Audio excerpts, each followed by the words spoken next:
good morning sa ating lahat. Meron akong napakadaming orange. Mura lang to bili ko. Gagawin natin siyang fresh orange juice.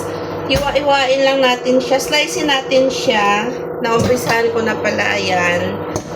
So, parang may balak ang aking pusa na tumalon dito. Diyan lang, bebe.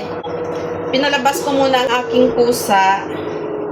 Ito siya, nabili namin siya nung mga nakaraang araw. Siguro 6 days na. Nagalaw ko lang yung mga 2 piraso. Kasi parang naumay ako doon sa kinain ko. So, ito siya, 2 kilo mahigit. Magkano lang sa atin to. Gagawin ko tong fresh orange juice para meron tayong vitamins. Ako guys, pag meron akong nakitang mga mura, talagang binibili ko talaga siya. Ginagrab ko na yon. Nagtitira ako ng mga 100. Tapos, para yun siya sa gulay at saka sa prutas. Kasi, pagkasahod kasi, may gulay naman na kami at saka fruits na pang 1 linggo. So, yung 100 na yun, pangalawang linggo hanggang katapusan. Kasi piso-piso lang naman yung yung gulay. Abot naman na yan. Kasi, meron naman kaming mga pangsahog. Ganyan. So, kompleto na. Basta gulay ng piso-piso sa 1 linggo siguro mga 30 dirham. Tapos next naman 30 naman, so 90. Ganyan siya. Wait lang natin, ililipat natin dito. Ito siya ang aking pang-squeeze ng ng juice. Matagal na siya, medyo luma na, hindi ko pa rin pinapalitan. Pero malinis siya ha. So, start na natin. Ginaganyan ko lang siya. Medyo may tupak-tupak na tong natin eh. Ayan, nag-iikot-ikot pa naman. Ay, mali. Wait lang. Mali pala. Ganyan dapat. Ayan. Dapat ganito. Wait lang guys. So, ganito pala siya. Ayan. Ganyan lang siya hanggang na matapos natin yung ating orange. Malinis tong kamay ko, nagpugas ako.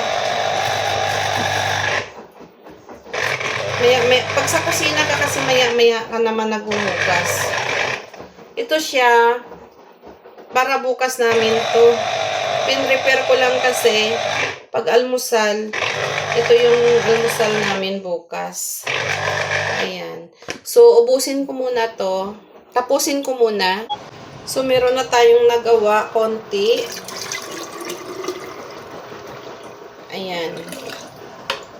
Ito palang nagawa natin, kalahati.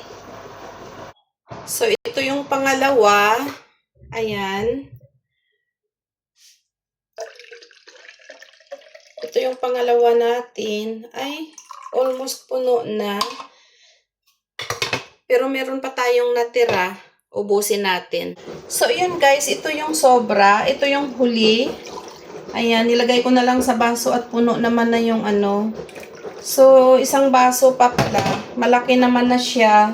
At saka ito. So, sa halagang 120 pesos, kung ikukumpara ko siya, ito yung dami ng orange.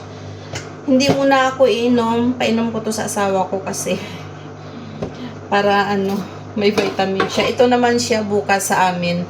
So, wait lang guys. So, yun guys, ito yung natira. Pinainom ko yung 1 baso sa asawa ko. Bukas namin to inumin 3. 3 baso to. Mga 4 pa siguro pag hindi ganun kalaki ang baso. Ilalagay natin siya sa ref para lumamig. At bukas, meron tayong fresh orange juice. So, guys, yan lang. Hindi ko alam kung ano uulamin namin bukas. Dahil gusto ko sana magsopas bukas. Kaso lang, ibababad ko pa ang manok. So, yun lang yung araw-araw na routine natin dito sa bundok. So, wala tayong ibang pinagkakaabalahan kundi yung luto. Ayan. So, bukas siguro magsopas na lang ako. Ayan. Lalagay ko na yan siya sa baba. Ito na lang ang anuhin namin bukas. Yung kalahati neto, ilagay ko siya sa sopas. Tapos yung kalahati, yun ay i-fried chicken ko. Kasi bukas ng umaga, breakfast namin ay sa bagay hapon naman na nagigising ang mga bata. Isang beses lang kami kumakain. Tapos, matakaw lang kami sa merienda. Kagaya niyan, tinapay, mga pansit, canton. So, ito na lang ang aming bukas. Hindi ko na siya lagyan ng tubig kasi pangit pag nababad siya sa tubig. Parang sobrang lambot. Hindi kagaya sa yung ginaganyan mo lang siya, hinahayaan mo lang siya na walang tubig. Maganda siya i-slice bukas. So, ayan. Yan ang update ko ngayong araw. Dahil araw-araw nag-update ako sa inyo sa aking buhay dito sa probinsya ng Middle East.